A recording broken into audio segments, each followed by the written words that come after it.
नमस्कार, जय हिंद साथियों। मैं अभिषेक मिश्रा आज आप सभी लोगों का सफलता मंत्र पर बहुत बहुत स्वागत करता हूं। आज एक बार फिर से मैं आप सभी लोगों के लिए लेकर के आया हूं एनसीईआरटी की एक नई क्लास। और आज की इस क्लास में एनसीईआरटी हिस्ट्री के अत्यंत महत्वपूर्ण 28 अर्थात 28 क्वेश्चंस को डिस्कस करेंगे। देखिए, ये जो पूरी की पूरी क्लास है लाइव चलने वाली है, तो जो लोग लाइव हमारे साथ जुड़े हुए हैं वो लोग लाइव आंसर दें। ओके, मेरे आंसर देने से 5 सेकंड पहले आपको आंसर देना है। जैसे मैं आपको क्वेश्चन पूछूंगा, इसके बाद में 5 सेकंड का टाइम दूंगा और 5 सेकंड में आपको आंसर देना होगा। इसके बाद में जो लोग लाइव नहीं देख पा रहे हैं वो लोग कमेंट बॉक्स में मेरे आंसर देने से पहले आंसर जरूर दें। एक बात विशेष तौर से ध्यान रखना कि सारे के सारे क्वेश्चन क्लास 8 की एनसीईआरटी हिस्ट्री से, और यहां पर भूगोल गलती से लिख गया है, ठीक है, तो भूगोल के एक भी क्वेश्चन आज हम आपके लिए नहीं लाए हैं। सारे क्वेश्चन एनसीईआरटी इतिहास के अत्यंत महत्वपूर्ण सवाल हैं। अगर आप सीटेट, यूपीटेट या फिर अन्य किसी शिक्षक भर्ती के लिए एग्जाम की तैयारी कर रहे हैं या फिर आप यूपीएससी की तैयारी कर रहे हैं, तो सभी एग्जाम्स के लिए अत्यंत महत्वपूर्ण प्रश्न है। क्योंकि जितने भी प्रश्न आज की इस क्विज में हम लेकर के आए ऐसे टॉपिक पर बनाए गए जिन टॉपिक्स पर अभी तक एग्जाम में प्रश्न पूछे जा चुके हैं या फिर पूछे जाने की संभावना है। देखिए, मेरा नाम अभिषेक मिश्रा और मैंने एनसीईआरटी में काफी समय गुजारा है। एनसीईआरटी को मैंने बहुत ही अच्छी तरीके से गहन अध्ययन किया है और एनसीईआरटी पर मेरी क्लासेस भी यूट्यूब पर काफी सारी मौजूद हैं। और मैं इस चैनल पर एनसीईआरटी की क्विज लेकर के आया हूं, तो आप सभी लोगों से निवेदन करता हूं कि आज के इस क्विज को हम यहीं से स्टार्ट करते हैं। आप लोग 5 सेकंड में आंसर देना, ठीक है। तो हमारा आज का सबसे पहला सवाल है, 1857 के विद्रोह की शुरुआत निम्नलिखित में से कब हुई थी। प्रश्न ये कि 1857 के विद्रोह की शुरुआत निम्नलिखित में से कब हुई थी। ऑप्शन ए मार्च 1857, ऑप्शन बी मई 1857, ऑप्शन सी जून 1857 या फिर ऑप्शन डी जुलाई 1857। देखिए, अपने भारत देश में जो सबसे पहला अंग्रेजों के विरुद्ध विद्रोह हुआ था वो था 1857 का, ठीक है। अभी जो विद्रोह था इसको सैनिक विद्रोह भी कहा गया था। 5 सेकंड में आपका आंसर आ जाना चाहिए। चलिए मैं आपको इसका आंसर बताता हूं। हमारे आज के सवाल का जवाब होगा ऑप्शन बी अर्थात मई 1857 को। जी हाँ, अब चलिए इसी के साथ में आगे बढ़ते हैं। मैंने आपको बता दिया कि मई 1857 को भारत में अंग्रेजों के विरुद्ध सबसे पहला आंदोलन शुरू हुआ था, विद्रोह शुरू हुआ था, जिसे हम लोगों ने सैनिक विद्रोह भी कहा है, ठीक है। आगे बढ़ते, जो मंगल पांडे वाली लड़ाई हुई थी वो यही थी, ठीक है। आगे बढ़ते, हमारा आज का दूसरा सवाल आप सभी लोगों के सामने, भारत में सर्वप्रथम कौन सी यूरोपीय व्यापारिक शक्ति का आगमन हुआ था। सबसे पहले भारत में कौन सी यूरोपीय व्यापारिक शक्ति का आगमन हुआ था। ऑप्शन ए फ्रांसीसी, ऑप्शन बी पुर्तगाली, ऑप्शन सी अंग्रेज, ऑप्शन डी डच। जल्दी से इसका आंसर 5 सेकंड में आप हमको लाइव चैट में बताइएगा। और हाँ, एक बात विशेष तौर से याद रखना कि जो लोग हमारे साथ इसमें लाइव प्रीमियर में जुड़े हुए हैं वो सभी लोगों को आंसर देना है। आपका आंसर सही होता है, गलत होता है, कोई फर्क नहीं पड़ता है। सारे क्वेश्चन मोस्ट इंपॉर्टेंट है। और हाँ, आप लोग कॉपी पेन लेकर के बैठ जाइएगा, एक एक क्वेश्चन को नोट करते हुए चलिएगा। ओके, हमारे आज के दूसरे सवाल का जवाब होगा ऑप्शन बी। सबसे पहले यहां पर पुर्तगाली आए थे, ठीक है। यूरोपीय व्यापारिक शक्तियों के आगमन का क्रम कुछ इस प्रकार, सबसे पहले हमारे यहां पर पुर्तगाली आए थे, ठीक है। और पुर्तगाली के बाद में डच आए थे, इसके बाद में अंग्रेज आए थे, अंग्रेज के बाद में डेन आए थे और इसके बाद में फ्रांसीसी आए थे। अब आप यहां पर ये कहें कि हम ये इतने सारे लोग जब यहां पर आए थे तो इनके बारे में इतिहास हमको सुनने को क्यों नहीं मिलता है, केवल अंग्रेजों का ही इतिहास हमको क्यों देखने को मिलता है। यहां पर अलग अलग प्रकार के फैक्ट हैं। देखिए, अंग्रेजों ने अपने भारत देश को गुलाम बनाया था, ठीक है, इसलिए अंग्रेजों के विषय में हम लोग जाना जानते हैं, ठीक है। इसके बाद में अगर आप पुर्तगाली की बात करोगे, ठीक है, या फिर आप डेन की बात करोगे, डच की बात करोगे, फ्रांसीसी की बात करोगे, तो ये यहां पर आकर के इन्होंने व्यापार किया था। यहां पर गुलाम बनाने की कोई भी इन्होंने अपनी साजिशें नहीं रची थी, ठीक है। जबकि अगर हम बात करते टीपू सुल्तान की, तो टीपू सुल्तान की सेना को फ्रांसीसी सैनिकों के साथ मिलाकर के आधुनिक बनाया गया था। उन्होंने कई सारे हथियार इनको दिए थे। चलिए, ये बात का टॉपिक है, आगे बढ़ते हैं। हमारा आज का तीसरा सवाल आप सभी लोगों के सामने है, पहली बार यूरोप से भारत पहुंचने के समुद्री मार्ग का पता बास्को डिगामा, जो कि एक पुर्तगाली यात्री था, ठीक है, बास्को डिगामा नामक खोजी यात्री द्वारा लगाया गया था। यह यात्री निम्नलिखित में से किस देश से संबंधित था। इंग्लैंड, फ्रांस, पुर्तगाल या फिर इनमें से कोई नहीं। अब देखिए, इसका आंसर तो मैं आपको बता ही चुका हूं, ठीक है। जल्दी से आंसर हमको 5 सेकंड में बता दीजिएगा।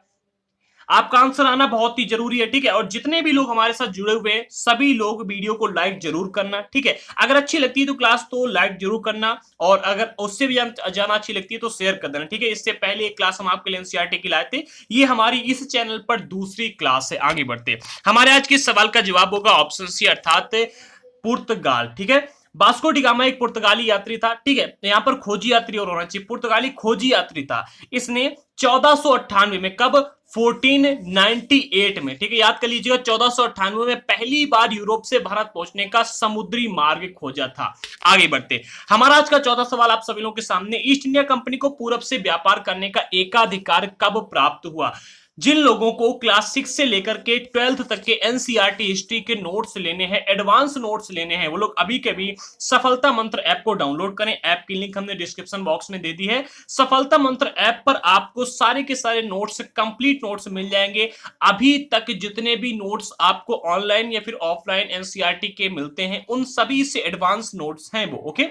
चलिए आगे बढ़ते हैं। हमारे आज के चौथे सवाल का जवाब होगा ऑप्शन बी, अर्थात सन 1600 में। समझिएगा, प्रश्न यह था कि ईस्ट इंडिया कंपनी को पूरब से व्यापार करने का एकाधिकार कब प्राप्त हुआ। जो एकाधिकार नाम का ये शब्द है, यही सबसे ज्यादा खतरनाक वाला है। समझिएगा क्या हुआ था, सन 1600 में ईस्ट इंडिया कंपनी ने इंग्लैंड की महारानी उस समय कौन थी, एलिजाबेथ प्रथम, याद कर लीजिएगा, एलिजाबेथ प्रथम, ठीक है। तो इंग्लैंड की महारानी एलिजाबेथ प्रथम से इजाजतनामा हासिल कर लिया था, ठीक है, क्या इजाजतनामा हासिल कर लिया था, जिससे कंपनी को पूरब से व्यापार करने का एकाधिकार मिल गया था।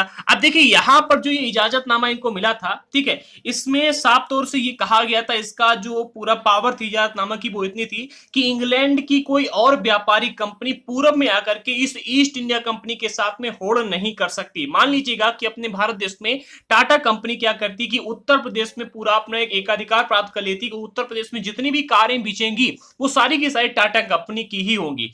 अगर उन्होंने एकाधिकार प्राप्त कर लिया है तो इंडिया की कोई और, चाहे वो सुजुकी हो या फिर कोई और कंपनी हो, वो उत्तर प्रदेश में आकर के टाटा कंपनी के साथ में होड़ नहीं कर सकती है। समझ गए? ठीक इसी प्रकार से ईस्ट इंडिया कंपनी ने इंग्लैंड की महारानी, जिनका नाम था एलिजाबेथ प्रथम, ठीक है, इनसे एक इजाजतनामा, जिसको चार्टर भी कहा गया, ठीक है, इजाजतनामा हासिल कर लिया था कि पूर्व में आकर के इंग्लैंड की कोई और कंपनी हमसे होड़ नहीं कर सकती है। और यहां पर इस इजाजतनामा की खासियत ये थी कि केवल ये इंग्लैंड की ही कंपनियों को रोक सकती थी, यूरोप की बाकी कंपनियों को वहां आकर के होड़ करने से बिल्कुल भी नहीं रोक सकती थी। आगे बढ़ते हैं। अब भाई जिन लोगों ने अभी तक चैनल को सब्सक्राइब नहीं किया ना, अभी कभी सब्सक्राइब कर लो, ठीक है, और बेल आइकन को जरूर प्रेस कर देना। हमारी क्लास अगली कब आएगी ये आपको पता चल जाएगा जल्दी। हमारा आज का 5वां सवाल आप सभी लोगों के सामने, भारत में पहली इंग्लिश फैक्ट्री कब शुरू हुई?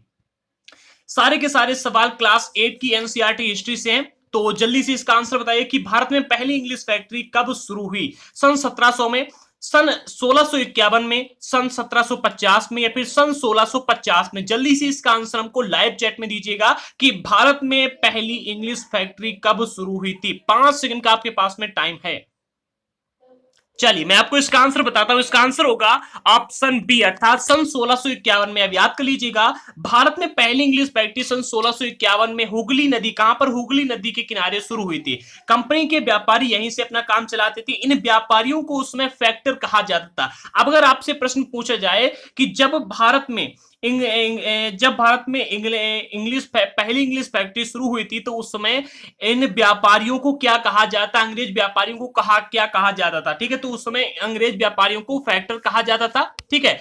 और कहां पर शुरू हुई थी, तो हुगली नदी के किनारे सन 1651 में शुरू हुई थी। आगे बढ़ते हैं। हमारा आज का अगला प्रश्न, क्वेश्चन नंबर 6 आप सभी लोगों के सामने, दिए गए नवाबों में से कौन बंगाल का पहले नवाब बना? Option A Alivardi Khan, option B Murshid Quli Khan, option C Sirajuddaula, option D Tipu Sultan. अब जल्दी से इसका आंसर हमको लाइव चैट में दीजिएगा। देखिए मैं आप सभी लोगों के आंसर को लाइव चैट में देखता रहता हूं कि कितने लोगों ने कब कैसे आंसर दिया, ठीक है। अगर आपके मन में कोई भी सवाल है तो आप लाइव चैट में मुझसे उस सवाल को पूछ सकते हैं, या फिर आपके मन में कोई भ्रम है, ठीक है, तो उस भ्रम को भी आप पूछ सकते हैं, ठीक है, या फिर कमेंट बॉक्स के माध्यम से। आगे बढ़ते हैं। हमारे आज के सवाल का जवाब होगा ऑप्शन बी, मुर्शिद कुली खान। जी सबसे पहले मुर्शिद कुली खान नवाब बना था, और मुर्शिद कुली खान के बाद में अलीवर्दी खान फिर नवाब की गद्दी पर बैठा था। इसके बाद में 1756 में अलीवर्दी खान की मृत्यु हो गई थी, और इसके बाद में सिराजुद्दौला बंगाल का नवाब बना था। अब जो सिराजुद्दौला बंगाल का नवाब बना था, ये आखिरी स्वतंत्र शासक था बंगाल का, ठीक है, याद कर लीजिएगा। इसके बाद में जो सिराजुद्दौला था, सिराजुद्दौला की जब हार हुई थी अंग्रेजों के साथ में युद्ध के बाद में, तो अंग्रेजों ने एक कठपुतली शासक बंगाल में बैठाया था। चलिए ये हमारी आगे की बात है, आगे बढ़ते हैं। हमारा आज का 7वां सवाल आप सभी लोगों के सामने, प्लासी का युद्ध कब हुआ था? सन 1700 में, सन 1760 में, या फिर सन 1757 में, या फिर सन 1750 में? देखिए ये क्वेश्चन इंपॉर्टेंट है क्योंकि ये प्रश्न एक बार सीटेट एग्जाम में पूछा आ चुका। सीटेट या फिर यूपी टेट में, शिक्षक भर्ती में एक बार ये प्रश्न पूछा गया, मैं इतना जानता हूं। किस एग्जाम में पूछा गया मैं नहीं जानता, ठीक है। तो जल्दी से इसका आंसर बताइएगा कि प्लासी का युद्ध कब हुआ था। मोस्ट इंपॉर्टेंट क्वेश्चन है। चलिए जल्दी से आपको बताना आंसर इसका, ठीक है। मैं आपको इसका आंसर बताता हूं। इसका आंसर होगा ऑप्शन सी, अर्थात सन 1757 में। आप समझिएगा इसको और इसको, दोनों को समझ लीजिए, कंप्लीट यहां पर आपको डिटेल मिल जाएगी। देखिए प्लासी का युद्ध सन 1757 में हुआ था, ठीक है। इसमें बंगाल के नवाब सिराजुद्दौला, बंगाल पर इनका जो नवाबी शासन शुरू हुआ था, नवाब की गद्दी मिली थी सिराजुद्दौला को 1756 में मिली थी। और 1757 में क्या हुआ था, सिराजुद्दौला के खिलाफ रॉबर्ट क्लाइव ने अपनी कंपनी की सेना का नेतृत्व किया था। मतलब साफ है, अंग्रेजी कंपनी और सिराजुद्दौला के बीच में युद्ध हुआ था। कब? सन 1757 में। और इसी युद्ध को प्लासी का युद्ध कहा गया, ठीक है। अब जब ये युद्ध हुआ था तो इस युद्ध में सिराजुद्दौला की हार हुई थी, ठीक है। और सिराजुद्दौला के सेनापतियों में से एक, जिसका नाम था मीर जाफर, इसीलिए कहा जाता है कि मुगलों ने हमारे भारत देश में क्या किया कि मुगलों से ही शुरुआत की थी। यहां पर एक मिनट, हाँ, इसीलिए कहा जाता है कि हमारे यहाँ पर जो मुगल शासक आए थे, ठीक है, उन्होंने ही गद्दारी की थी, तभी हमारे यहाँ पर क्या हुआ था, अंग्रेजी शासन आया था। जो सबसे पहला युद्ध हुआ था वो यही था, ठीक है, प्लासी का युद्ध। और प्लासी के युद्ध में सिराजुद्दौला और रॉबर्ट क्लाइव के मध्य में युद्ध हुआ था, ठीक है। अब जो सिराजुद्दौला के सभी सेनापति थे, उनमें से एक सेनापति जो कि सबसे शक्तिशाली था, जिसका नाम था मीर जाफर, ठीक है। तो मीर जाफर की टुकड़ियों ने कंपनी का साथ देते हुए, यानी कि दगाबाजी करते हुए, दोगलापंथी दिखाते हुए इस युद्ध में हिस्सा नहीं लिया था, ठीक है। और युद्ध में हिस्सा नहीं लिया था, इसी वजह से सिराजुद्दौला की यहां पर हार हुई थी। और जब सिराजुद्दौला हार गया तो सिराजुद्दौला की जगह पर मीर जाफर को बंगाल का नवाब बनाया गया था, जो कि कठपुतली नवाब था, ठीक है। इसके बारे में आप अगर क्लास 8 की एनसीईआरटी हिस्ट्री को पढ़ते हैं तो आपको पता होगा। चलिए इसी के साथ में आगे बढ़ते हैं। हमारा आज का 8वां सवाल आप सभी लोगों के सामने है। आई थिंक इसका आंसर आप तुरंत दे देंगे। प्लासी की जंग के बाद सिराजुद्दौला को मार दिया गया था। उसके बाद बंगाल का नवाब कौन बना? मीर जाफर, हैदर अली, रॉबर्ट क्लाइव, या फिर टीपू सुल्तान? जल्दी से इसका आंसर 5 सेकंड में हमको लाइव चैट में दीजिएगा। अगर आप लाइव नहीं देख रहे हैं तो कमेंट बॉक्स में आपका आंसर जरूर आना चाहिए। मैं सभी के आंसर देखता हूं। और अगर आपके मन में कोई भी सवाल है तो जल्दी से एक बार कमेंट बॉक्स में अपना सवाल पूछ लीजिएगा तुरंत। अगर वीडियो अच्छा लग रहा है तो लाइक जरूर कर देना, ठीक है। विद्वानों की सभा चल रही है और विद्वानों की सभा में आप सभी लोगों का बहुत बहुत स्वागत है। हमारे आज के सवाल का जवाब होगा ऑप्शन ए, अर्थात मीर जाफर। मैंने भी आपको बताया कि मीर जाफर को नवाब बनाया गया, ठीक है। तो प्लासी की जंग के बाद में सिराजुद्दौला को मार दिया गया था और उसके बाद बंगाल का नवाब कौन बना था? मीर जाफर, जो कि एक दोगला इंसान था। मैं दोगला ही कहूंगा और देशद्रोही कहूंगा इसे, क्योंकि इसने सिराजुद्दौला का साथ नहीं दिया था। आगे बढ़ते हैं। हमारा आज का 9वां सवाल आप सभी लोगों के सामने। बक्सर का युद्ध कंपनी के साथ, बक्सर का युद्ध कंपनी और किसके साथ लड़ा गया? मीर जाफर, हैदर अली, मीर कासिम, या फिर टीपू सुल्तान? जल्दी से इसका आंसर हमको यहां पर लाइव चैट में इसका आंसर दीजिएगा। बक्सर का युद्ध, मैंने आपको बताया कि प्लासी का युद्ध जो था ये सिराजुद्दौला और रॉबर्ट क्लाइव के मध्य लड़ा गया था। रॉबर्ट क्लाइव अंग्रेजी सेना का, जो अंग्रेजों की सेना थी उसका नेतृत्व कर रहे थे, और रॉबर्ट क्लाइव अपनी भारत की बंगाल की सेना का, ठीक है। तो इसी के साथ में क्वेश्चन नंबर 9 में का आंसर होगा ऑप्शन सी, अर्थात मीर कासिम। मैंने अभी आपको बताया कि जो मीर जाफर था, ठीक है, तो मीर जाफर को यहां पर शासक बनाया गया था, ठीक है। आगे बढ़ते देखिए, बक्सर का युद्ध जो हुआ था 1764 में हुआ था, ठीक है। बक्सर का युद्ध 1764 में कंपनी और मीर कासिम के मध्य लड़ा गया था। इस युद्ध में कंपनी की जीत हुई थी। कंपनी की जीत के बाद में मीर जाफर को दोबारा नवाब बनाया गया था। समझिएगा क्या हुआ था। देखिए कंपनी ने जब मीर जाफर को नवाब बनाया, ठीक है, तो नवाब क्या चाहते थे कि कोई भी इंसान राजा बनना चाहेगा, ठीक है। अब जब ये मीर जाफर राजा बन गया था, वहां का नवाब बन गया था, तो नवाब बनने के बाद में ये अपनी जनता की नजरों में अपना शान शौकत, ठीक है, अपना सम्मान चाहता था, शान शौकत चाहता था। लेकिन क्या हुआ, कंपनी चाहती थी कि हमें कठपुतली नवाब मिले, यानी कि बंगाल से जब चाहें जितना चाहें धन लूट सके, और इसको अपने यहाँ का जो राजा वो हमारी हर बात माने। और राजा हर बात नहीं मान सकता था।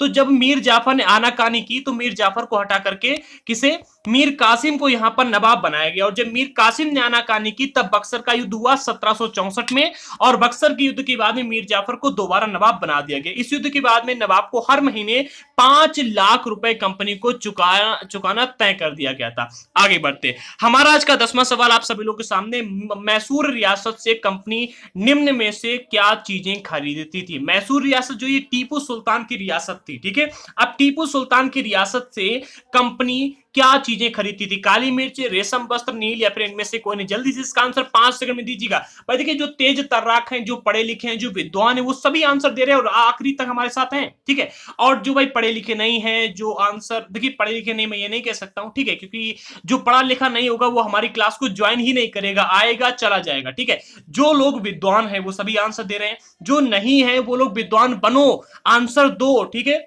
जो शर्मा रहे हैं वो सभी लोग आंसर दें। चलिए इसी के साथ में आगे बढ़ते हैं। हमारे आज के सवाल का जवाब होगा ऑप्शन ए अर्थात काली मिर्च। समझिएगा, टीपू सुल्तान, इनका शासनकाल था 1782 से लेकर के 1799, ठीक है। और इस शासन काल में इन्होंने कई सारे युद्ध भी लड़े, आगे आपको पता चलेगा, ठीक है। तो टीपू सुल्तान के समय में मालाबार तट पर होने वाला व्यापार, जो मालाबार तट पर व्यापार होता था, ये मैसूर रियासत के नियंत्रण में था, ठीक है। और मैसूर रियासत किसकी थी? टीपू सुल्तान की थी, ठीक है। यहां से कंपनी काली मिर्च और इलायची खरीदी थी। क्या? काली मिर्च और इलायची, ठीक है। अब अगर आपको कोरोना आप से बचना है ना, तो आप जो काढ़ा बनाते हैं घर पर या फिर चाय पीते हैं, चाय में काली मिर्च और इलायची जरूर डाला करें। आगे बढ़ते हैं। हमारा आज का 11वां सवाल आप सभी लोगों के सामने है, मैसूर के साथ कंपनी के कितने युद्ध हुए? 3, 5, 7 या फिर 4? जल्दी से इसका आंसर दीजिएगा। देखिए आंसर बहुत ही छोटा सा है, तो 5 सेकंड में आप लोग आंसर दीजिएगा।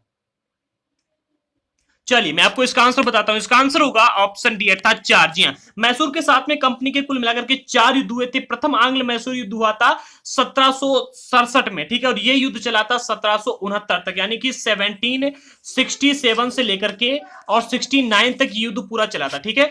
अगला द्वितीय आंग्ल मैसूर युद्ध हुआ था 1780 से लेकर के 84 तक चला था, अर्थात 4 साल चला था। तीसरा युद्ध हुआ था आंग्ल मैसूर युद्ध, जो कि 1790 से लेकर के 1799 तक चला था, सॉरी 1792 तक चला था। और जो चौथा युद्ध हुआ था ये 1799 में हुआ था, ठीक है। और इसमें जो टीपू सुल्तान था इसकी हार हो गई थी। आगे बढ़ते हैं। हमारा आज का 12वां सवाल आप सभी लोगों के सामने, कंपनी ने अवध को अपने नियंत्रण में कब लिया था? अवध, ठीक है। अवध एक प्रमुख क्षेत्र था जहां पर राजा शासन करते थे, ठीक है। मतलब राजा तो हर जगह शासन करते थे, लेकिन अवध एक महत्वपूर्ण क्षेत्र था, ठीक है। और अवध पर कंपनी ने कब नियंत्रण लिया? Option A B C D, इसका आंसर क्या होगा? जल्दी से इसका आंसर दीजिएगा 5 सेकंड में। देखिए कई सारे लोग आंसर दे रहे हैं और आप सभी लोगों को बहुत बहुत धन्यवाद कि आप लोग हमारे साथ इतने तक जुड़े रहे, ठीक है। और मैं भी काफी मेहनत करता हूं, आपके लिए पीडीएफ बनाता हूं, और जल्दी से इसका आंसर दीजिएगा। चलिए मैं आपको इसका आंसर बताता हूं। इसका आंसर होगा ऑप्शन सी अर्थात सन 1856 में। आप समझिएगा, सन 1856 में कंपनी ने अवध को अपने नियंत्रण में ले लिया था, ठीक है। और अवध को नियंत्रण में लेने का जो इन्होंने तर्क दिया था, जो बहाना बताया था, वो यह था कि अवध की जनता को नवाब के कुशासन से आजाद करना। इन्होंने कहा था कि जो अवध की जनता है, ठीक है, वो नवाब के द्वारा किए गए कुशासन से, मतलब कुशासन की वजह से पस्त हो चुकी, इसीलिए हम क्या कर रहे हैं, कर्तव्य से बंधे हुए हैं। और जो इनका कुशासन है नवाब का, इस कुशासन से आजाद करने के लिए अवध को हमें अपने नियंत्रण में लेना होगा। मतलब क्या बात है, मतलब ये है यहाँ पर कि अब जो अंग्रेजों का शासन है ना, वो आएगा, अच्छा शासन जाएगा। आगे बढ़ती, इसीलिए वे अवध पर अपना कब्जा मजबूत इन्होंने कर लिया था। कब किया था? 1856 में। आगे बढ़ते, हमारा आज का 13वां सवाल आप सभी लोग के सामने, प्रत्येक जिले में एक फौजदारी तथा एक दीवानी अदालत की स्थापना किस गवर्नर जनरल ने के काल में हुई थी? मोस्ट इंपॉर्टेंट सवाल है। प्रत्येक जिले में, ठीक है, एक फौजदारी और एक दीवानी अदालत, दो चीजों की स्थापना किस गवर्नर जनरल के काल में हुई थी? Warren Hasting, Lord Dalhousie, Robert Clive या फिर जेम्स रेनल? इसका आंसर आप लोग दीजिएगा 3 सेकंड में। देखिए आप लोग आंसर ऐसे दिया करें जैसे कि 13 का आपको क्या लग रहा है, ऑप्शन बी सही लग रहा है, ठीक है। तो आप यहाँ पर 13, ठीक है, 13 का ऐसे बी, ठीक है, ऐसे आप आंसर दीजिएगा, तो आप भी आंसर आसानी से दे सकेंगे, जल्दी देंगे और मुझे भी आसानी रहेगी। आगे बढ़ते, इस प्रश्न का उत्तर होगा ऑप्शन ए अर्थात गवर्नर जनरल वारेन हेस्टिंग ने कई प्रशासनिक सुधार किए थे यहाँ पर, ठीक है। इसका आंसर होगा ऑप्शन, याद कर लीजिएगा, जो वारेन हेस्टिंग्स थे, इन्होंने कई सारे प्रशासनिक सुधार अपने भारत में किए थे। न्याय के क्षेत्र में उनके द्वारा किए गए सुधार जो थे वो खास तौर से कई उल्लेखनीय थे। मतलब न्याय के क्षेत्र में वारेन हेस्टिंग ने सबसे ज्यादा यहाँ पर सुधार किए थे, ठीक है। 1772 में एक नई व्यवस्था के तहत उसने प्रत्येक जिले में 2 अदालतों, एक फौजदारी और एक दीवानी अदालत की स्थापना की थी। ओके, चलिए इसी के साथ में आगे बढ़ते, हमारा आज का 14वां सवाल आप सभी लोगों के सामने है। 1773 का रेगुलेटिंग एक्ट के तहत एक सर्वोच्च न्यायालय की स्थापना किस गवर्नर जनरल के काल में की गई? रेगुलेटिंग एक्ट के तहत 1773 का रेगुलेटिंग एक्ट के तहत जो सर्वोच्च न्यायालय अर्थात सुप्रीम कोर्ट है, इसकी स्थापना किस गवर्नर जनरल के काल में की गई? Option A Warren Hasting, option B Lord Dalhousie, option C Robert Clive, option D James Rennell. इसका आंसर होगा 5 सेकंड में आप लोग आंसर दीजिएगा, फिर मैं आपको आंसर बताता हूं। देखिए सारे क्वेश्चन इंपॉर्टेंट है और 28 सवाल है। आधी क्लास खत्म हो चुकी है और आधी कंप्लीट होने वाली है।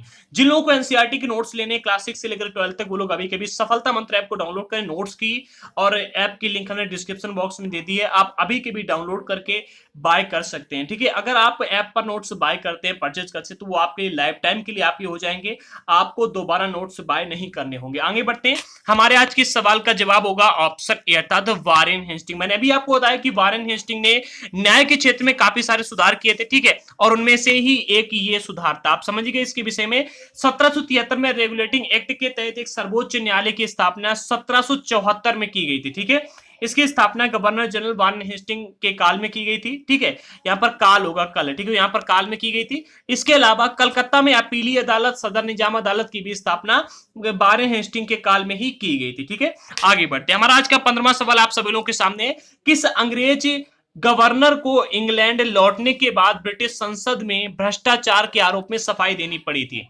देखिए यहां पर जानते क्या होता है, यहां पर हुआ था कि किसी एक जो यहां पर ये अंग्रेज गवर्नर आए थे, इनको भेजा गया था कि यहां पर जो भ्रष्टाचार फैला उसको खत्म करो। ठीक है, यहां पर हुआ यह था कि ये खुद भ्रष्ट हो गए थे। ठीक है, इसके लिए इनको जाकर के सफाई देनी पड़ी थी। इसका आंसर होगा ऑप्शन सी अर्थात रॉबर्ट क्लाइव को। पूरा का पूरा मैटर समझिए आखिर हुआ क्या था, बड़ा मजा आने वाला है यहाँ पर। रॉबर्ट क्लाइव को क्या हुआ था, रॉबर्ट क्लाइव को गवर्नर के अपने दूसरे कार्यकाल में कंपनी के भीतर फैले भ्रष्टाचार को खत्म करने का काम सौंपा गया था। मतलब इनको ये कहा गया था कि आप जाइएगा और जो कंपनी के भीतर भ्रष्टाचार फैला हुआ है आप उसको खत्म कीजिएगा। ठीक है, लेकिन कार्यकाल पूरा जब इनका हुआ तो होने के बाद में 1767 में भारत से रवाना जब ये हुए थे, तो यहां पर जो उनकी संपत्ति थी वो 4,01,102 पाउंड के बराबर थी। ठीक है, और ये संपत्ति उसमें बहुत ज्यादा अधिक थी। अतः 1772 में कंपनी संसद में खुले, संसद में उसे खुद भ्रष्टाचार के आरोप में अपनी सफाई देनी पड़ी थी। मतलब साफ है,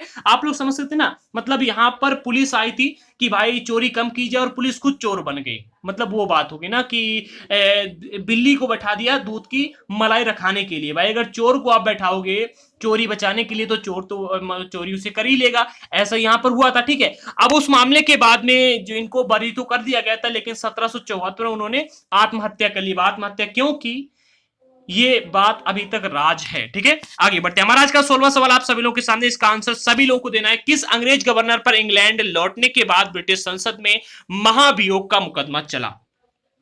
देखिए यहां से लौट जाने के बाद में जितने भी गवर्नर थे ना, उन सभी को कुछ ना कुछ तो झेलना पड़ा था। ठीक है, अब इसका आंसर होगा ऑप्शन ए अर्थात वारेन हेस्टिंग। वारेन हेस्टिंग के इंग्लैंड लौटने के बाद में क्या हुआ था, एडमंड बर्क ने उस पर बंगाल का शासन सही ढंग से ना चला पाने के आरोप जड़ दिया था, और इस आरोप के बाद में, इस आरोप के चलते हेस्टिंग्स पर ब्रिटिश संसद में महाभियोग का मुकदमा चला था। ठीक है, ठीक है, और जो ये हेस्टिंग्स से वारेन हेस्टिंग, उन्होंने अपने भारत देश में न्याय के क्षेत्र में काफी सारे सुधार किए थे। इसको लेकर के और अंग्रेज थोड़े बौखला गए होंगे। उनका मानना होगा कि भाई उन्होंने हमारी काट की है, ऐसा किया वैसा किया। मतलब कहते हैं ना, जो अच्छे लोग होते हैं, थोड़ा बहुत अच्छा काम करते हैं, उनके मतलब विरोधी काफी बन जाते हैं। ऐसा इनके साथ में भी हुआ होगा। ठीक है, आई थिंक, मैं सोच रहा हूं ऐसा हुआ होगा, मेरा मानना है। ठीक है, और इस आरोप के चलते हेस्टिंग्स पर ब्रिटिश संसद में महाभियोग का मुकदमा चलाया गया था, जो कि पूरे 7 साल तक चला था। ठीक है, 7 साल काफी होते हैं। चलिए इसी के साथ में आगे बढ़ते हैं। हमारा आज का 17वां सवाल आप सभी लोगों के सामने, भारत के किस अंग्रेज गवर्नर के नेतृत्व में सर्वोच्चता की एक नई नीति शुरू की गई थी? Option A Warren Hasting, option B Lord Hasting, option C Robert Clive, option D James Rennell. इसका आंसर जल्दी से आप लोग दीजिएगा लाइव चैट में। देखिए जो लोग आंसर नहीं दे रहे ना, बहुत ही गलत बात है, आप लोग आंसर दीजिएगा। और हाँ, जो लोग लाइव नहीं देख पा रहे हैं वो सभी लोग कमेंट बॉक्स में अपना आंसर जरूर देना। और हाँ, आज आप लोग अगर जानते हैं कि मैं कहां पर पढ़ाता हूं, ठीक है, या फिर कौन सा हमारा चैनल, तो आप लोग कमेंट बॉक्स में बताइएगा। अगली क्लास में मैं आपको जरूर बताऊं कि मैं कौन हूं, कहां पढ़ाता हूं। ठीक है, इसी के साथ में आगे बढ़ते हैं। हमारे आज के सवाल का जवाब होगा ऑप्शन बी अर्थात लॉर्ड हेस्टिंग्स। ठीक है, याद कर लीजिएगा, 19वीं सदी की शुरुआत में कंपनी क्षेत्रीय विस्तार की आक्रामक नीति पर चल रही थी। ठीक है, और जब ये क्षेत्रीय क्षेत्रीय विस्तार की आक्रामक नीति पर चल रही थी, तब लॉर्ड हेस्टिंग ने 1813 से लेकर के 1823 तक गवर्नर जनरल लगे थे, ठीक है। तो लॉर्ड हेस्टिंग के नेतृत्व में सर्वोच्चता की एक नई नीति शुरू की गई थी, ठीक है। इनके ही नेतृत्व में सर्वोच्चता की एक नई नीति शुरू की गई थी और कंपनी का दावा यह था कि उनकी सत्ता सर्वोच्च, इसलिए भारतीय राज्यों से वे ऊपर हैं। जबकि अगर बात की जाए तो यहाँ पर जो चोरी को बचाने के लिए आया था वो खुद चोर बन जाता था। और इसके बाद भी ये कहते हैं कि हमारी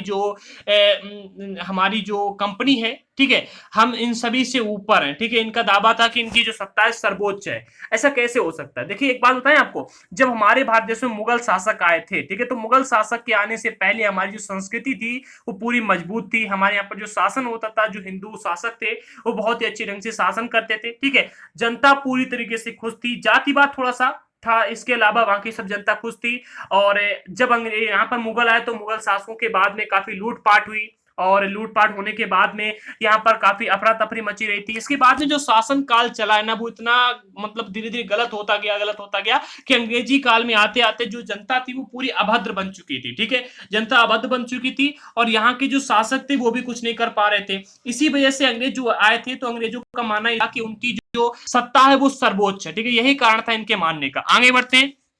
हमारा आज का अगला सवाल है क्वेश्चन नंबर 18। निम्नलिखित में से कौन कित्तूर, ठीक है, कित्तूर जो कि वर्तमान में आज हम लोग कर्नाटक जिसे जानते हैं, तो कित्तूर में अंग्रेज विरोधी आंदोलन के नेतृत्व में से संबंधित हैं। देखिए कित्तूर में अंग्रेज विरोधी आंदोलन हुआ था और इन दोनों में से क्या आंसर होगा? चारों में से option A Rani Chennamma, option B Rayanna, option C A अभी दोनों, या फिर ऑप्शन डी इनमें से कोई नहीं। कित्तूर में अंग्रेजों के विरुद्ध काफी बड़ा आंदोलन चला था, ठीक है। अब यहाँ पर प्रश्न पूछा गया है, इसका आंसर होगा ऑप्शन सी अर्थात दोनों। अब समझिएगा, रानी चेन्नम्मा जो थी, ये कित्तूर में अंग्रेज विरोधी आंदोलन का नेतृत्व इन्होंने शुरू किया था, ठीक है, जिस कारण से 1824 में उन्हें गिरफ्तार कर लिया गया था, ठीक है। अब जब ये जेल चली गई थी तो 1829 में जेल में उनकी मृत्यु हो गई थी, ठीक है। अब रानी चेन्नम्मा के बाद में कित्तूर में ही स्थित संगोली के एक गरीब चौकीदार जिसका नाम था रायन्ना ने ये प्रतिरोध जारी रखा था। सबसे पहले अगर हम बात करते कर्नाटक में या फिर कित्तूर में, तो ये दोनों एक ही चीज है। तो कित्तूर में अंग्रेजों के विरुद्ध आंदोलन किसने छिड़ा था? तो 1824 में रानी चेन्नम्मा ने अंग्रेजों के विरुद्ध वहां पर आंदोलन शुरू किया था और 1829 में इनको मृत्युदंड दे दिया गया था, ठीक है। जब इनकी मृत्यु हो गई थी, मृत्युदंड दिया गया था, क्या हुआ था? इनकी मृत्यु हो गई थी, ठीक है, इतना याद कर लीजिएगा। मृत्यु के बाद में रायन्ना जो कि वहां का एक गरीब चौकीदार था, उसने ये प्रतिरोध जारी रखा था, ठीक है। और चौतरफा समर्थन तथा सहायता से उसने बहुत सारे अंग्रेज शिविरों और दस्तावेजों को नष्ट कर दिया था। भाई जनता पूरी इसके साथ थी, ठीक है। आखिरकार उसे भी अंग्रेजों ने पकड़ लिया और 1830 में अर्थात केवल एक साल तक इसने अपना आंदोलन चालू रख पाया। 1830 में इसे फांसी पर लटका दिया गया। चलिए आगे बढ़ते हैं। जय हिंद। इसी के साथ ही हमारा आज का 19वां सवाल आप सभी लोगों के सामने। मृदा की, एक मिनट, यहां से आपके ज्योग्राफी के क्वेश्चन स्टार्ट होते हैं, ठीक है। तो ज्योग्राफी के भी क्वेश्चन है, उनको भी ध्यान से देख लीजिएगा। मृदा की जुताई फसलों को उगाना और पशुपालन का विज्ञान एवं कला को क्या कहा जाता है? सेरिकल्चर, एग्रीकल्चर, पीसीकल्चर पे हॉर्टिकल्चर। समझिएगा, प्रश्न ये कि मृदा की जुताई यानी कि मिट्टी को जोतना, फसलों को उगाना, ठीक है, पशुपालन का विज्ञान एवं कला, इसको क्या कहा जाता है? ये सारे काम अगर एक साथ जोड़ दिए जाएं तो उसे क्या कहेंगे? सेरिकल्चर, एग्रीकल्चर, पीसीकल्चर पे हॉर्टिकल्चर। ये प्रश्न एक बार शिक्षक भर्ती में पूछा गया है, ठीक है। तो आप इसको अच्छे से याद कर लीजिएगा। इसका आंसर होगा ऑप्शन बी अर्थात एग्रीकल्चर। देखिए मृदा की जुताई हो गई, फसलों का उगाना हो गया, पशुपालन हो गया, ठीक है, पशुपालन का विज्ञान हो गया एवं कला हो गई, ठीक है। अगर आप पशुपालन के विज्ञान की ओर जाएं, कला की ओर जाएं, ठीक है, एग्रीकल्चर की ओर जाएं, तो ये सारे के सारे खेती में ही आते हैं, ठीक है। आगे बढ़ते हैं। किसान ये सारे काम करते हैं। हमारा आज का 20वां सवाल आप सभी लोगों के सामने। निम्नलिखित में से कौन सी मृदा गेहूं की कृषि के लिए सबसे उपयुक्त है? काली मृदा, जलोढ़ मृदा, दोमट मृदा या फिर लेटेराइट मृदा? देखिए ये जो क्वेश्चन है मोस्ट इंपॉर्टेंट है शिक्षक भर्ती के लिए, या फिर आप अन्य किसी भी एग्जाम की तैयारी कर रहे हैं तो उसके लिए बहुत ही अच्छा सवाल है। आप चाहे पुलिस की भर्ती की तैयारी कर रहे हैं या फिर आप लेखपाल की भर्ती की तैयारी कर रहे हैं या फिर आप शिक्षक भर्ती की तैयारी कर रहे हैं, हर एक भर्ती के लिए प्रश्न इंपॉर्टेंट है और आगे के सारे क्वेश्चन ऐसे ही हैं, ठीक है। इसका आंसर होगा ऑप्शन सी अर्थात दोमट मृदा। समझिएगा इसका विकास जो है सुअपवाहित दोमट मृदा, ठीक है, में सर्वोत्तम ढंग से होता है। ठीक है, देखिए अगर हम बात करते हैं गेहूं की, ठीक है, तो गेहूं की कृषि जो होती है दोमट मृदा में सबसे अच्छी होती है। ठीक है, भारत में गेहूं शीत ऋतु में उगाया जाता है अर्थात सर्दियों में उगाया जाता है। ठीक है, और गर्मियों में इसे काट लिया जाता है। ठीक है, प्राप्त अधिकांश आंकड़ों से ये तय किया गया है, मतलब अधिकांश आंकड़ों से पता चलता है कि चीन विश्व में सबसे अधिक गेहूं का उत्पादन करता है। ठीक है, जबकि भारत जो है ये दूसरा स्थान है भारत का। भारत की अगर हम बात करते हैं तो यहाँ पर ये विश्व में दूसरा स्थान है, जो कि गेहूं सबसे ज्यादा अपने भारत में होता है। ठीक है, दूसरे स्थान पर भारत है और सबसे नंबर पर वन पर आता है चीन। ठीक है, चीन में सबसे ज्यादा गेहूं का उत्पादन होता है। चलिए इसी के साथ में आगे बढ़ते हैं। महाराज का दूसरा सवाल आप सभी लोगों के सामने सुनहरा रेशा से अभिप्राय है। सुनहरा रेशा से अभिप्राय, रेशम, रेयन, कपास या फिर पटसन, या फिर यूं कह सकते हैं कि सुनहरा रेशा किसे कहते हैं। जल्दी से आंसर दीजिएगा। ज्योग्राफी का क्वेश्चन है ये। ठीक है, मैंने स्टार्टिंग में आपसे कहा था कि ज्योग्राफी के क्वेश्चन नहीं मिलेंगे, बट ये क्वेश्चन ज्योग्राफी का है। अगर आप लोग हमारे एनसीईआरटी की क्लासेस परमानेंट चाहते हैं तो वीडियो को लाइक कर दीजिएगा, क्योंकि अगर अच्छा रिस्पांस आता है तो हम आपके लिए कंटिन्यू क्लास करेंगे, अन्यथा आपको एनसीईआरटी की मेरे द्वारा क्लासेस कंटिन्यू नहीं मिल पाएंगे। आगे बढ़ते हैं। हमारे आज के सवाल का जवाब होगा ऑप्शन डी अर्थात पटसन। याद कर लीजिएगा, पटसन को सुनहरा रेशा के रूप में जाना जाता है। यह जलोढ़ मृदा में अच्छे ढंग से विकसित होता है। ठीक है, यह फसल उष्णकटिबंधीय क्षेत्रों में उगाई जाती है। कहां पर? उष्णकटिबंधीय क्षेत्रों में सुनहरा रेशा, ठीक है, जिसे पटसन कहा जाता है। ठीक है, तो पटसन की खेती उष्णकटिबंधीय क्षेत्रों में उगाई जाती है। चलिए इसी के साथ में आगे बढ़ते हैं। हमारा आज का 22वां सवाल आप सभी लोगों के सामने है। निम्नलिखित में से किस उद्योग को प्राथमिक उद्योग कहते हैं? याद कर लीजिएगा, हमारा सवाल है निम्नलिखित में से किसी उद्योग को प्राथमिक उद्योग कहते हैं? कृषि आधारित उद्योग, या फिर खनिज आधारित उद्योग, या फिर वन आधारित उद्योग, या फिर समुद्र आधारित उद्योग। किन उद्योगों को हम लोग प्राथमिक उद्योग कहते हैं? प्रश्न इंपॉर्टेंट है। ठीक है, और ऐसे ही प्रश्न पूछे जाते हैं किसमें?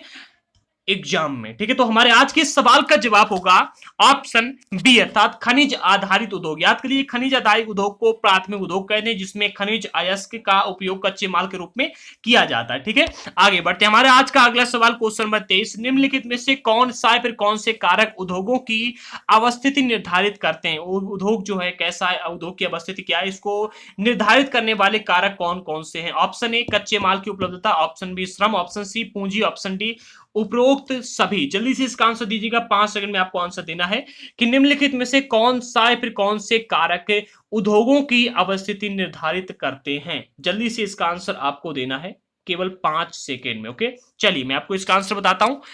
इसका आंसर होगा ऑप्शन डी अर्थात उपरोक्त सभी। अब समझिएगा, उद्योगों की अवस्थिति को प्रभावित करने वाले कारकों में कच्चे माल भी आते हैं। ठीक, कच्चे माल की उपलब्धता, ठीक है, भूमि भी आती है, जल भी आती है, श्रम आता है, पूंजी आती है, परिवहन भी आते हैं और बाजार प्रमुख हैं। अब समझिएगा, मान लीजिएगा कि आपने कोई उद्योग खोला है। ठीक है, आपने किसी गांव में कोई उद्योग खोला। ठीक है, अब अगर आपने कोई उद्योग खोला है, कोई धंधा खोला है, तो उस धंधे के लिए आपको कच्चा माल भी चाहिए होगा, जगह भी चाहिए होगी, पानी भी चाहिए होगा, इसके बाद में श्रम भी चाहिए होगा, पूंजी भी चाहिए कि पैसा नहीं तो आप उद्योग को नहीं खोल सकते, जगह नहीं है अगर आपके पास में तो आप उद्योग को नहीं खोल सकते हैं, परिवहन अगर आपके पास में नहीं तो भी आप उद्योग को नहीं खोल सकते, अगर आपके पास में बाजार नहीं है, ग्राहक नहीं है, तो भी आप उद्योग को नहीं खोल सकते, अर्थात उपरोक्त सभी। ठीक है, यहां पर प्रश्न इस पर पूछा जा सकता है। ठीक है, उद्योग उन्हीं स्थानों पर केंद्रित होते हैं जहां इनमें से कुछ या फिर ये सभी कारक आसानी से उपलब्ध होते हैं। लेकिन इनमें से अगर हम प्रमुख कारकों की बात करें तो सबसे पहले कच्चा माल आ गया, दूसरा पूंजी आ गया अर्थात पैसा होना चाहिए, तीसरा भूमि होनी चाहिए। ठीक है, इसके बाद में जल को आप लोग खरीद लाएंगे जब पैसा है। ठीक है,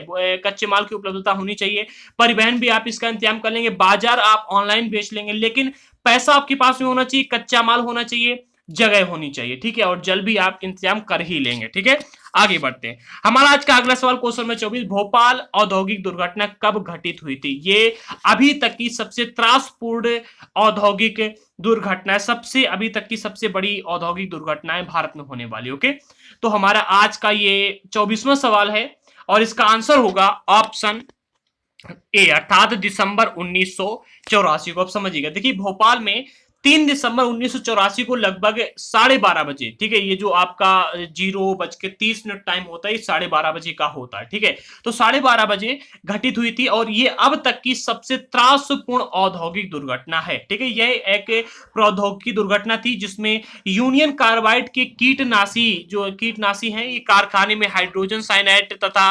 प्रतिक्रियाशील उद्योगों के साथ में अत्यंत विषैली मिथाइल, ठीक है, मिथाइल आइसोसाइनाइड, ठीक है, ये जिसे हम हम लोग MIC कहते हैं, इन गैसों का रिसाव हुआ था और इन गैसों के रिसाव की वजह से वहां पर कई लोगों की मौत भी हो गई थी, कई लोग बीमार पड़े थे, ठीक, कई लोग घायल हो गए थे। तो इसकी वजह से ये अब तक की सबसे त्रासपूर्ण औद्योगिक दुर्घटना है। याद कर लीजिएगा, ये भोपाल में हुई थी 3 दिसंबर 1984 को रात को 12:30 बजे। ओके, चलिए इसी के साथ में आगे बढ़ते हैं। हमारा आज का 25वां सवाल आप सभी लोग के सामने है, निम्नलिखित में से किन उद्योगों को सनराइज उद्योग कहा जाता है? ऑप्शन ए सूचना प्रौद्योगिकी उद्योग, ऑप्शन बी शिक्षा से संबंधित उद्योग, ऑप्शन सी चिकित्सा उद्योग, ऑप्शन डी उपरोक्त सभी। जल्दी से इसका आंसर हमको दीजिएगा, केवल 5 सेकंड में, केवल 5 सेकंड में आपको इसका आंसर देना है। ओके, चलिए जल्दी से आंसर दीजिएगा। निम्नलिखित में से किन उद्योगों को सनराइज उद्योग कहा जाता है? इसका आंसर होगा बिल्कुल करेक्ट, इसका आंसर होगा ऑप्शन डी अर्थात उपरोक्त तो सभी। देखिए उभरते हुए उद्योगों को उभरते हुए उद्योग जो होते हैं इनको सनराइज उद्योग कहा जाता है, ठीक है। इनमें सूचना प्रौद्योगिकी हो गया, स्वास्थ्य एवं चिकित्सा हो गया, ज्ञान के क्षेत्र वाले सारे उद्योग सनराइज उद्योग कहे जाते हैं। देखिए सनराइज से निकल के आता है कि सन अर्थात सूरज, राइज मतलब निकलना, ठीक है। तो देखिए सनराइज उद्योग में आता है सूचना प्रौद्योगिकी का। देखिए कितना भी समय आगे निकल जाए, सूचना और प्रौद्योगिकी वाला उद्योग कभी खत्म नहीं होने वाला है। दूसरा, शिक्षा से संबंधित उद्योग, स्कूल अगर आपने खोला है, ठीक है, तो बच्चे जब तक जन्म लेते रहेंगे तब तक ये उद्योग बढ़ता ही रहेगा, धंधा बढ़ता ही रहेगा। चिकित्सा उद्योग, जब तक व्यक्ति है तब तक बीमार पड़ेगा और जब तक व्यक्ति बीमार पड़ेगा तब तक हॉस्पिटल की आवश्यकता होगी, अर्थात चिकित्सा से संबंधित उद्योग भी सनराइज उद्योग है, ठीक है। और ऐसे सभी उद्योग जो कि लगभग बढ़ते रहते हैं, ठीक है, इन उद्योगों को मतलब उभरते हुए उद्योगों को सनराइज उद्योग कहा जाता है। आगे बढ़ते हैं। हमारा आज का 26वां सवाल आप सभी लोग के सामने, इसके बाद में 2 सवाल और हैं और हमारी आज की क्विज समाप्त हो जाएगी। उन 26वां सवाल है, निम्नलिखित में से क्या लौह इस्पात उद्योग में कच्चे माल के रूप में प्रयुक्त होते हैं? समझिएगा, निम्नलिखित में से क्या लौह इस्पात उद्योग में कच्चे माल के रूप में प्रयुक्त होते हैं? लौह अयस्क, कोयला, चूना पत्थर या फिर उपरोक्त सभी। जल्दी से इसका आंसर दीजिएगा कि इन चारों में से कौन सा आंसर बिल्कुल करेक्ट है, कि मतलब लौह इस्पात उद्योग में कच्चे माल के रूप में इन तीनों में से क्या उपयोग होता है, किस चीज की आवश्यकता होती है? 5 सेकंड में आपको आंसर देना है, जल्दी से आप कमेंट बॉक्स में इसका आंसर दीजिएगा या फिर लाइव चैट में। और हाँ, जिन लोगों को क्लास 6 से लेकर के 12 तक के एनसीईआरटी हिस्ट्री के नोट्स लेने, वो लोग अभी कभी सफलता मंत्र ऐप को डाउनलोड करें। सफलता मंत्र ऐप पर आपको हमारे सारे के सारे नोट्स अवेलेबल मिल जाएंगे और ये नोट्स अब तक के कंप्लीट एडवांस नोट्स हैं। ऐसे नोट्स आपको किसी भी प्लेटफॉर्म पर कहीं भी मिलने वाले नहीं है। चलिए इसी के साथ में आगे बढ़ते हैं। हमारे आज के सवाल का जवाब होगा ऑप्शन डी अर्थात उपरोक्त तो सभी। देखिए लौह इस्पात उद्योग में क्या होता है कि लोहा अयस्क, अगर लोहे का अयस्क नहीं होगा तो लौह इस्पात उद्योग ही नहीं हो पाएगा, ठीक है। तो लौह अयस्क, इसके बाद में कोयला, कोयला नहीं होगी तो आग नहीं लग पाएगी, ठीक है। कोयला, इसके बाद में चूना पत्थर, ठीक है, ये कच्चे माल के रूप में प्रयुक्त होते हैं, ठीक है। और यह एक पोषक उद्योग है। क्या है? पोषक उद्योग, जिसके उत्पाद अन्य उद्योगों के लिए कच्चे माल के रूप में प्रयुक्त होते हैं। अब यहां पर आप कहें कि पोषक उद्योग कैसे, इसको आप एक बार एक्सप्लेन कीजिएगा, समझिएगा। देखिए लौह इस्पात उद्योग से क्या होता है कि जो लौह अयस्क होता है, उस लौह अयस्क से लौह इस्पात उद्योग में लोहे को निकाल दिया जाता है। मतलब लोहा जो होता है उसको शुद्ध लोहे को निकाला जाता है, शुद्ध लोहा बनाया जाता है, ठीक है। अब जो शुद्ध लोहा निकल आया, अब उस लोहे से कई प्रकार की चीजें बनती हैं, जैसे कार हो गई, ठीक है, या फिर कोई बर्तन हो गया, या फिर कोई हथियार हो गया, ठीक है। तो इस लोहे को अन्य कंपनी में भेजा जाता है, जहां पर जाकर के उस लोहे के माध्यम से अन्य चीजें बनाई जाती हैं। इसलिए कहा जाता है कि जो ये कच्चा माल होता है ये अन्य जगहों पर जाता है, इसीलिए लौह इस्पात उद्योग जो है ये एक पोषक उद्योग है। इसी के साथ में आगे बढ़ते हैं। हमारा आज का 27वां सवाल आप सभी लोगों के सामने, निम्नलिखित में से कौन से प्राकृतिक रेशे, ऊन, सिल्क, लिनन या फिर उपरोक्त सभी, निम्नलिखित में से कौन से प्राकृतिक रेशे हैं, प्रकृति से प्राप्त रेशे कौन से हैं? जैसे कि ऊन हो गया, सिल्क हो गया, लिनन हो गया या फिर उपरोक्त सभी। जल्दी से इसका आंसर हमको 5 सेकंड में दीजिएगा, कहां पर? लाइव चैट में, फिर कमेंट बॉक्स में। देखिए मैं आपके लिए बहुत मेहनत करता हूं और आप लोगों से एक ही उम्मीद करता हूं कि आप चैनल को सब्सक्राइब करें, वीडियो को लाइक करें और अगर कर सकते हैं तो शेयर जरूर कर देना, ठीक है। वैसे आप शेयर करें ना करें लेकिन वीडियो को लाइक और कमेंट जरूर कर देना, ठीक है। इसी के साथ में आगे बढ़ते हमारे आज के सवाल का जवाब होगा ऑप्शन डी अर्थात उपरोक्त तो सभी। देखिए रेशे वस्त्र उद्योग के लिए कच्चा माल होते हैं, ठीक है, और रेशे प्राकृतिक व मानव निर्मित दोनों हो सकते हैं, ठीक है, जिनमें जैसे आपका ऊन हो गया, सिल्क हो गया, कपास हो गया, लिनन हो गया और जूट हो गया, ये प्रकृति से प्राप्त रेशे होते हैं, ये प्राकृतिक रेशे होते हैं। अब अगर आप यहां पर बात करते हैं कि मानव निर्मित रेशे कौन से होते हैं, तो मानव निर्मित रेशे कृत्रिम होते हैं, जैसे कि नायलॉन हो गया, पॉलिएस्टर हो गया, रेयान हो गया, ठीक है। आप लोग कहते हैं कि भाई ये सूती कपड़ा हमको पहनना ज्यादा अच्छा लगता है, ठीक है, सूती कपड़े लोग लोग कहते हैं। तो जो कॉटन के कपड़े होते हैं ये प्राकृतिक रेशे द्वारा बनाए जाते हैं, जबकि अगर आप बात करते हैं कि टेरिकॉट का कई जगहों पर कहा जाता है, ठीक है, जो कि प्लास्टिक से बनते हैं, ठीक है, ये नायलॉन, प्लास्टर, पॉलिएस्टर हो गया, रेयन हो गया, इनसे कपड़े बनते हैं, ठीक है।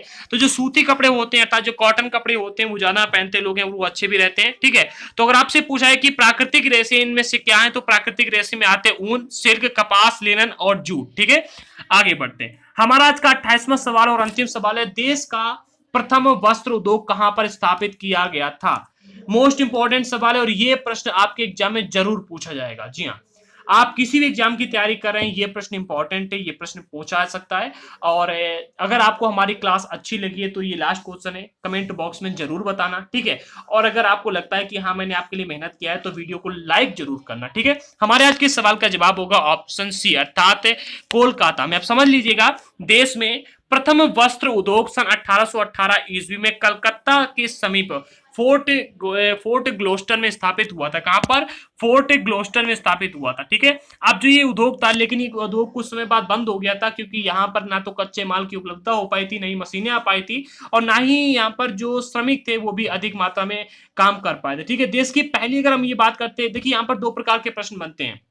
देश का प्रथम वस्त्र उद्योग कहां पर स्थापित हुआ था? अगर ये प्रश्न पूछा जाता है कि प्रथम वस्त्र उद्योग कहां पर स्थापित किया गया, तो आप कहेंगे कोलकाता में सन 1818 में, ठीक है। लेकिन अगर आपसे ये पूछा जाता है कि देश की पहली सफल आधुनिक वस्त्र मिल कहां पर स्थापित की गई, तो ये मुंबई में स्थापित की गई थी सन 1854 में, ठीक है। दोनों क्वेश्चन अच्छे हैं, ठीक है, दोनों पर प्रश्न पूछे जाते हैं, और ये थोड़ा कंफ्यूजन वाला सवाल, इसलिए मैंने आपको अच्छे से एक्सप्लेन कर दिया है, ठीक है। अब जो ये सफल मिल थी ये मुंबई में स्थापित की गई थी सन 1854 में, और ये कोष्ण आर्द्र जलवायु मशीन आयात के लिए पत्तन, देखिए यहाँ पर क्या था, कोष्ण आर्द्र जलवायु भी थी, ठीक है, और इसके बाद में मशीन आयात के लिए पत्तन भी था। यहाँ पर मुंबई में पत्तन है मतलब समुद्री पत्तन है, ठीक है। यहाँ पर कच्चा माल भी आ सकता था, कच्चे माल की उपलब्धता भी अच्छे से हो गई थी, दक्ष श्रमिक, यहाँ पर श्रमिकों की भी अधिक मात्रा थी, श्रमिक भी अच्छे से यहाँ पर आ गए थे, ठीक है।